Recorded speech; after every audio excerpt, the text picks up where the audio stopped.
Hello all. तो आज हम लोग स्टार्ट करने जा रहे हैं कार्नो रेफ्रिजरेटर।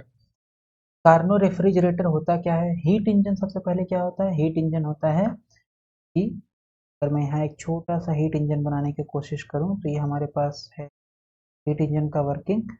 यहाँ से हीट लेगा Q1, ये हीट इंजन है। Q1 हीट लेगा, Q2 हीट रिजेक्ट करेगा, ये टेम्परेचर T1 पे है, ये T2 पे है, और T1 आपका सोर्स है, मतलब टेम्परेचर T2 से ज़्यादा है। तो ये हीट इंजन जो है आपका, ये वर्क जो करेगा वो होता है Q1 माइनस Q2। तो हीट इंजन बेसिकली होता है, हीट इंजन का काम क्या होता है कि हीट को वर्क में कन्वर्ट करना, हीट को वर्क में कन्वर्ट करना। लेकिन रेफ्रिजरेटर का जो काम होता है वो होता है, हीट इंजन एक बार फिर से देखते हैं कि हायर टेम्परेचर से हीट लेगा और लोअर टेम्परेचर को हीट ट्रांसफर कर देगा। लेकिन जो रेफ्रिजरेटर हमारे पास होता है उल्टा काम करता है, रिवर्स डायरेक्शन में। इसमें क्या होगा कि लोअर से हीट लेगा Q2 और हायर पे हीट ट्रांसफर करेगा with some extra work done. और ये वर्क डन आपको सिस्टम के ऊपर करना पड़ेगा।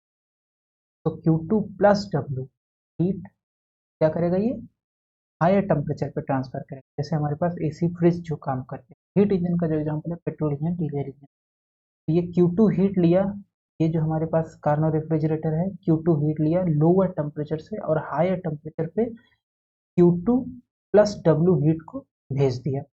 तो इसके लिए हमें क्या करना पड़ेगा? अगर हमें लोअर टेम्परेचर से हायर टेम्परेचर में हीट ट्रांसफर करनी है तो हमें एक एक्स्ट्रा वर्क डन करना पड़ता है W।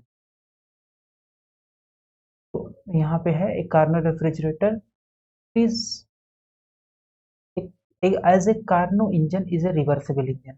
ये हमने पढ़ा है कि कार्नो हीट इंजन जो होता है वो क्या होता है? एक रिवर्सिबल इंजन है।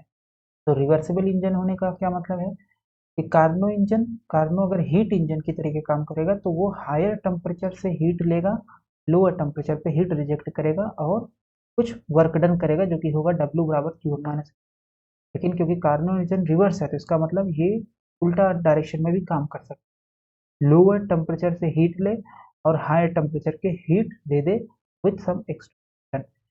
इस तरीके से हमारे पास कार्नो रेफ्रिजरेटर काम करता है। तो as a Carnot engine is a reversible heat engine when working in reverse direction. का मतलब क्या है? वर्किंग इन रिवर्स डायरेक्शन का मतलब है take heat from lower temperature and reject heat to higher temperature. एकदम उल्टा, जैसे हीट इंजन हमारा काम करता है उसके जस्ट उल्टा विपरीत दिशा में काम करता है। तो Carnot engine acts as an ideal refrigerator. इसमें होता है कार्नो रेफ्रिजरेटर में एक कोफिशिएंट डिफाइन होता है जिसको बोलते हैं कोफिशिएंट ऑफ परफॉर्मेंस। तो कोफिशिएंट ऑफ परफॉर्मेंस क्या होता है? Heat extracted at lower temperature, जो कि हमारे पास है Q2। कितना हीट एक्सट्रैक्ट किया लोअर टेम्परेचर से इसने? तो कितना हीट एक्सट्रैक्ट किया Q2 अपान आपने कितना उसके ऊपर वर्क किया, अपान वर्क इनपुट। तो वर्क इनपुट हमने हीट पे कितना किया? हीट इस कार्नो इंजन पे W। तो Q2 अपान W।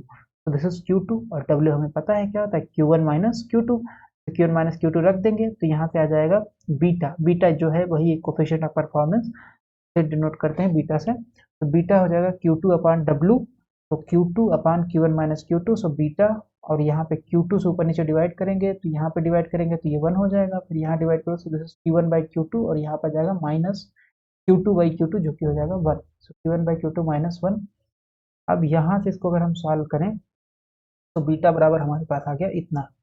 अब हमें Q1 बाई Q2 का मान रखना है इन टर्म्स ऑफ ईटा। तो ईटा जो होता है वो क्या होता है? Efficiency of heat engine. लेकिन ये है 1 माइनस T2 बाई T1। क्यों? क्योंकि ये कार्नो इंजन है और कार्नो इंजन के लिए जो इफिशियंसी होती है eta is equal to 1 minus T2 by T1। तो यहाँ पे T2 बाई T1 का मान रखेंगे और T2 बाई T1 को हम लिख सकते हैं Q2 by Q1। So 1 minus Q2 by Q1। तो यहाँ से हम निकाल लेंगे Q1 बाई Q2 का मान।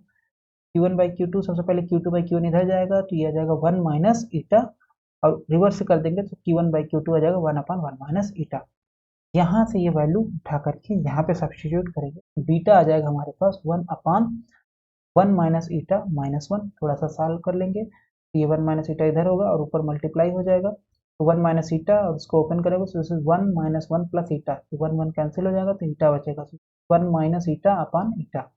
तो बीटा और ईटा में रिलेशन जो है वो है beta is equal to 1 minus eta upon eta. तो अगर आपको ईटा दिया जाए तो आप बीटा निकाल सकते हो, और अगर बीटा दिया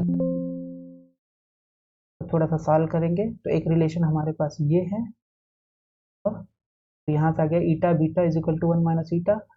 अब हमें क्या निकालना है, हमें निकालना है ईटा, तो ईटा निकालेंगे तो ये उधर जाएगा, इधर आएगा तो ये 1 प्लस बीटा हो जाएगा, ईटा कॉमन लेंगे, ये आगे 1 प्लस बीटा और इधर बचा 1, तो इसका मतलब eta is equal to 1 upon 1 plus beta. तो अगर हमें बीटा दिया है हम ईटा निकाल सकते हैं, ईटा दिया है तो बीटा निकाल सकते हैं।